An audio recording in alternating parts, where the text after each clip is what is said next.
lo dijo en la primera hora. Muy bien, 7:39 en la mañana. Les saludamos al ministro de Inclusión Económica y Social, Esteban Bernal, conectado telemáticamente con nuestro espacio. Ministro, ¿cómo le va? Bienvenido. Hola, ¿cómo vamos, Fabricio? Buenos días, gracias por la invitación. Gracias, ministro. Junto a Belkis Sánchez vamos a generar este diálogo periodístico. A ver, ministro, en la primera parte de este espacio dediqué los minutos de mi opinión, de mi comentario, a hablar sobre la realidad tan dura que está enfrentando la provincia de Esmeraldas.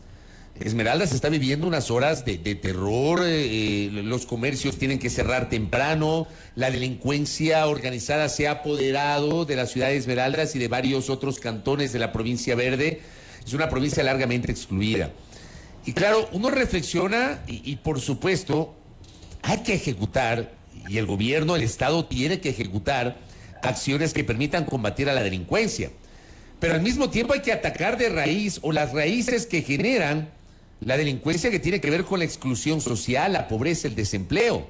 Yo le pregunto a usted, ministro Bernal, ¿qué están haciendo ustedes y usted de forma particular desde su cartera de Estado para tratar de enfrentar la situación desde la raíz en la provincia de Esmeraldas para partir de este ejemplo? Tenga la bondad, ministro. Bueno, Fabricio, yo creo que hay que interpretar esto en términos estructurales, no necesariamente coyuntural. Sin duda, la provincia de Esmeraldas es una de las provincias con mayor conflictividad en el ámbito de seguridad.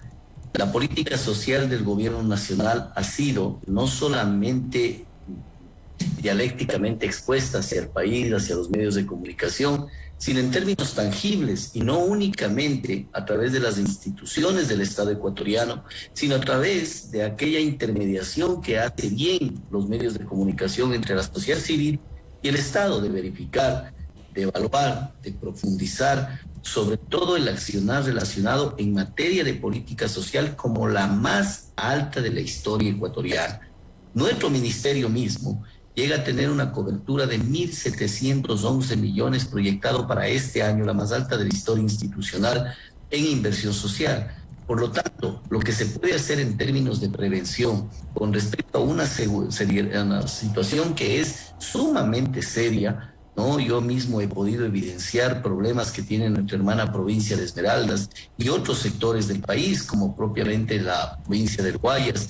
Esto responde a un problema que con usted lo hemos discutido profundamente, de temas de carácter estructural, que el ministro del Interior, que el ministro del Gobierno lo podrían profundizar en el marco de su competencia de vocería, pero en lo que me respecta, le debo decir que profundizamos muy a fondo lo relacionado con la política social. Ampliamos los niveles de cobertura en bonos de desarrollo humano. Este fue ampliado en su cuantificación de 50 a 55 dólares.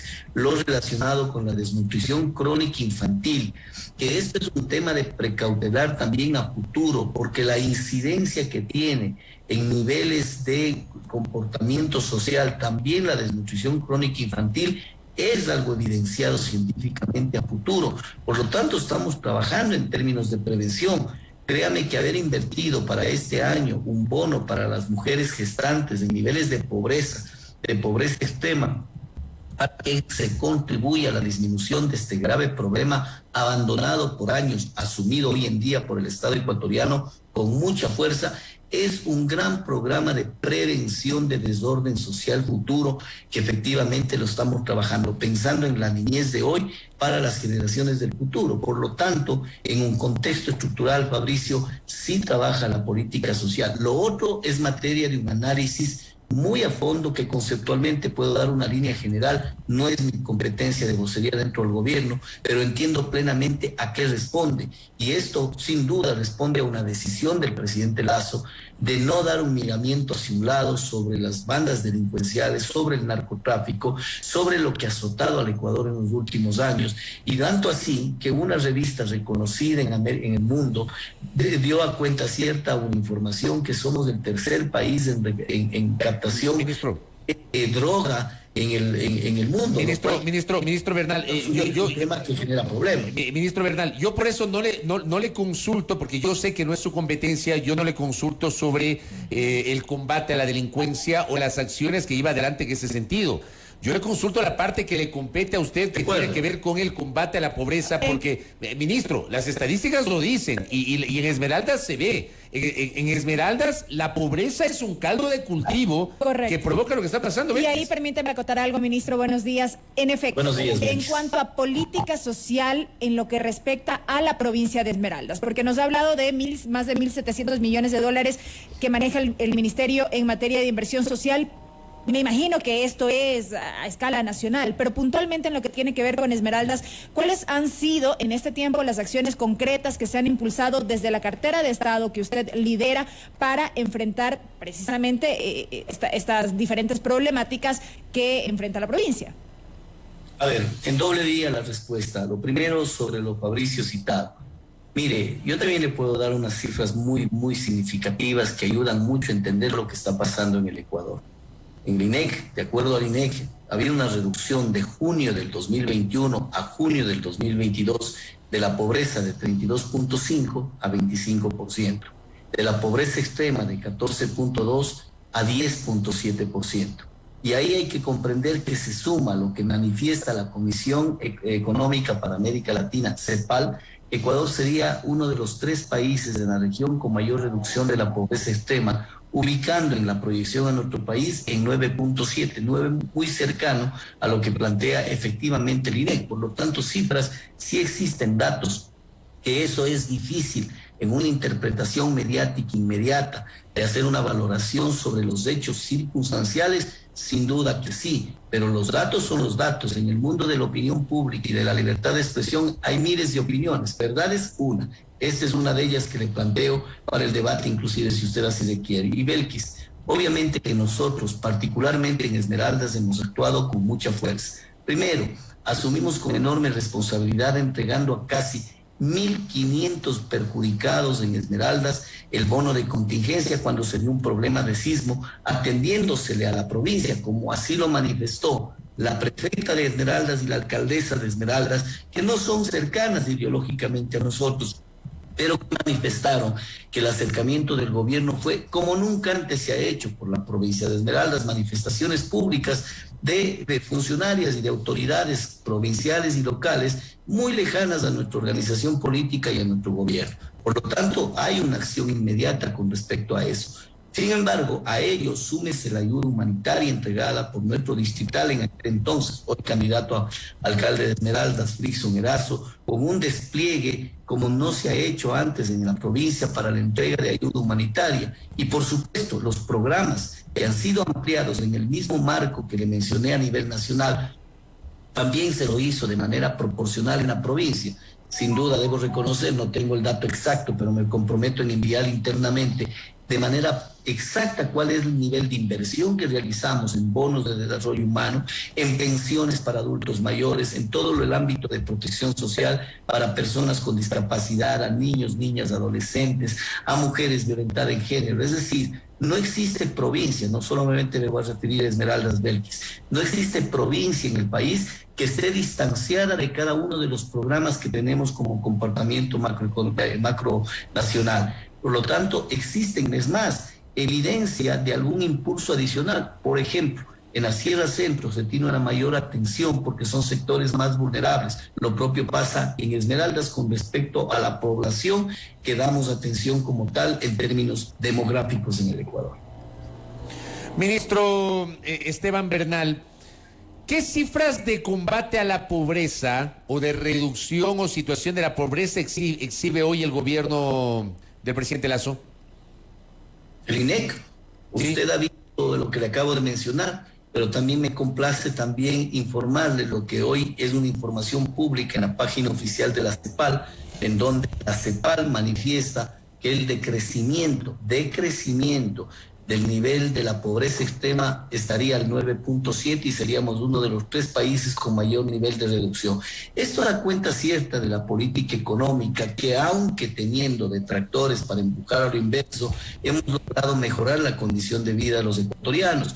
Usted me dirá, se siente. Bueno, como le dije, en el mundo de la opinión pública pueden haber muchas irrespetables, por supuesto, Fabricio, como usted sabe, y por esta misma razón mantenemos un buen intercambio de entrevista, de interlocución entre ustedes como periodistas y nosotros como responsables de la política pública para responderle a quienes nos ven y nos escuchan a través de su medio de comunicación. Hay nomás dos datos, les doy un tercero. El empleo adecuado. Hemos llegado ya a tener en este momento 302.000 empleos adecuados. Cuando la gente y los analistas comparan el empleo adecuado con los que ingresan al empleo formal a través del Instituto Ecuatoriano de Seguridad Social, no están evaluando bien acorde a la realidad técnica. Este rato me extraigo un momento como ministro de Estado y ministro de Inclusión Económica y Social, le voy a hablar como economista. Hay que entender que la metodología de la práctica y estadística con la que mide el INEC el empleo adecuado, primero es autorizada por la Organización Internacional del Trabajo, la OIT. Segundo, lo midió todos los gobiernos anteriores. Tercero, ¿qué significa empleo adecuado? Aquel que está por encima del salario mensual unificado. Es decir, a diciembre de 2020 era quienes ganaban al menos $401 tenían un empleo adecuado. No necesariamente formal, sino ingresos estadísticamente medidos por el INEC por encima de $400. En enero 2022, el presidente cumple uno de sus compromisos de campaña e incrementa parcialmente ese compromiso, incrementamos de 400 a 425. Y se hace una nueva medición del INEC y parecería que el empleo adecuado cae. Por supuesto, porque desde 401 a 424 ya no están en el rango, pero no significa que no venían con una condición adecuada laboralmente. Vea usted que todo depende desde la perspectiva en la que analicemos, y yo siempre gustoso, Fabricio, a entrar en un debate con quien creyere pertinente. Ministro, son importantes. Hablando de debate, ministro, recibo un mensaje, le voy a leer tal cual el mensaje de un oyente, que dice: el desempleo en Manabí es total, los campesinos no tienen forma de cultivar, pues nadie tiene dinero, tengo una pequeña finquita y la gente me ruega que les dé algún trabajito, yo soy de la tercera edad y como todos no tengo ni forma de cultivar ni seguro social. Mensaje que me escribe un oyente desde Manabí. ¿Qué le responde usted, ministro? No, y debe tener preocupación, como tenemos todos los ecuatorianos, de seguir creciendo. Cuando viene de un país que tenía un decrecimiento económico, hoy tenemos una proyección de crecimiento en el 2.4. Cuando viene de un país con un déficit presupuestario de $7.000 millones, hoy hemos reducido a $2.5 millones, 2.500 millones. Esa es una diferencia enorme en cuanto a condiciones macroeconómicas, pero la realidad individual, por supuesto que sí existe, pero no absolutismo, no creo que en Manabí nadie tenga trabajo, y usted también va a compartir conmigo. No creo que en Manabí nadie tenga un ingreso. Estaríamos hablando de una isla autárquica por ahí, en medio del desierto, para interpretar esos absolutismos. Sin embargo, respetuoso de las preocupaciones que pueden existir en la sociedad ecuatoriana, estamos trabajando en ello.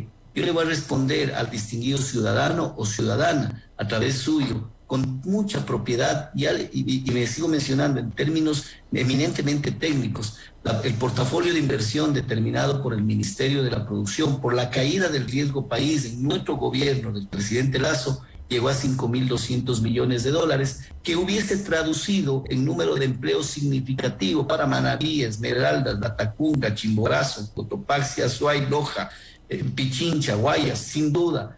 Pero ese portafolio de inversión, luego del proceso de paro que vivimos de 18 días, hizo que el riesgo país se dispare y el portafolio de inversión disminuya. Con todas esas dificultades luchamos. Aún así, seguimos bregando, porque no es de los que nos sentamos a llorar cuando existen dificultades así. Por el contrario, enfrentamos las realidades y, en primer lugar, damos una cobertura de carácter social, que es lo que me compete como ministro de Inclusión Económica y Social, dando cumplimiento irrestricto a lo que el presidente ha dicho: la política social, prioridad, y nadie puede negar que aquello está tangible, inclusive en los niveles de inversión. Segundo, que aquello está tangible en un tema tan ágil y tan preocupante como el tema de la desnutrición crónica infantil, que hoy nos debe invitar a todos los actores a debatir, no únicamente al gobierno nacional, a la Asociación de Municipalidades del Ecuador, a los periodistas, a todos los medios de comunicación, porque el problema de la DCI, mi querido Fabricio, es enormemente crítico. Tenemos 30%.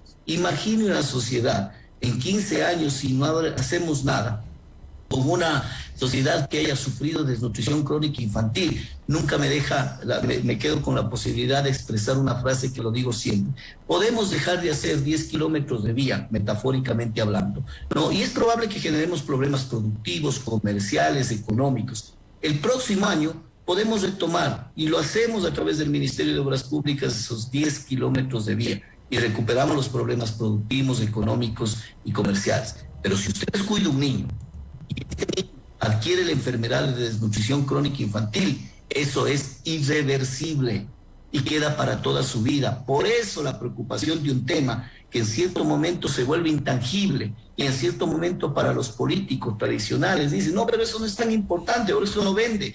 Al presidente de la República y a su gabinete y a nuestro gobierno no nos interesa vender para generar popularidad, nos interesa hacer lo más importante para el país, que es hoy preocuparnos de la niñez de 0 a 5 años, que efectivamente disminuya la desnutrición crónica infantil para tener un mejor país a futuro. Y precisamente, ministro, alrededor de este tema y a la fecha, ¿cómo avanzan estas acciones en el país alrededor del combate de la desnutrición crónica infantil? Muy bien, Belkis. Yo creo que primero vamos a tener los primeros datos, dicho sea de paso, datos que después del 2018, que es la última data que obtuvimos, en noviembre obtendremos la primera encuesta de desnutrición crónica infantil, que además será replicada año a año, porque usted no puede combatir sin información y un tema tan neurálgico que tiene que ser anual y no cuatrienal, como lo que lamentablemente tuvimos que vivir. Ministro, ahí sí me permite, perdón, le quiero trasladar una inquietud o un planteamiento de quienes interactúan con nosotros sobre este tema. Nos dicen, ¿cuál es el plan para la erradicación de la desnutrición infantil? El país no la conoce, le dice un internauta. Es una política pública necesaria, pero improvisada. Ay, mire, yo soy respetuoso de lo que se menciona. Creo que mayor planificación de la que ha tenido este proceso no ha tenido el país en su historia. Primero, el presidente a las 4 horas del presidente de la República, el 21 de mayo del 2021, dispuso a través de decreto presidencial la creación de la Secretaría Técnica para la Disminución de la Desnutrición Crónica Infantil. Secretaría que hace contrariamente a lo aseverado por el distinguido oyente, que es planificar, estructurar, ¿no? Determinar líneas políticas y política pública para que todos los ministerios, educación, ambiente, salud, ¿no? Obviamente nuestro Ministerio de Inclusión Económica y Social, Banco del Estado, se articulen y puedan hacer acciones planificadas, ordenadas para lograr esta disminución de la desnutrición crónica infantil. Segundo, hemos hecho varias acciones en lo pragmático, hemos puesto en marcha el bono Infancia Futuro, que da una cobertura ya hoy a 28,000 madres gestantes. A diciembre terminaremos con 37,500 madres gestantes, como está en el objetivo, con una inversión de $12 millones.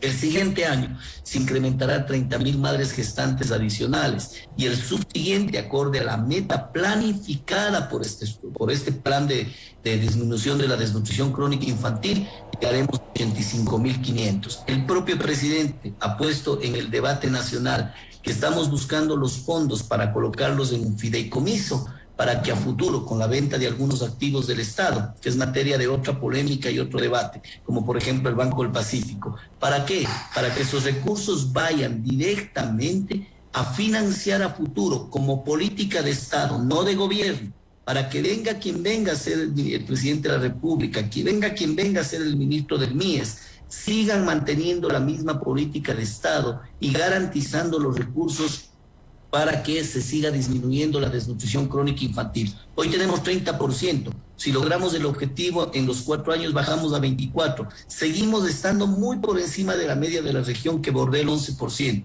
Por lo tanto, esto no es una responsabilidad solo de nuestro gobierno, sino de largo plazo. Ahí nomás vea usted la responsabilidad de entender esto, a través de normativa también, ¿no? Normativa legal y constitucional, ojalá en algún momento, para que no se disminuya el esfuerzo público y de Estado para disminuir la desnutrición crónica infantil, Belkis. Correcto, ministro Bernal. Gracias por estos minutos para conocer su visión respecto de los temas relacionados con su cartera de Estado. Que tenga una buena mañana. Buenos días, Fabricio y Belkis. Gracias por la oportunidad. Gracias, Esteban Bernal, ministro de Inclusión Económica y Social, conversando aquí en A Primera Hora. Primera Plana. Todas las noticias, todas las voces.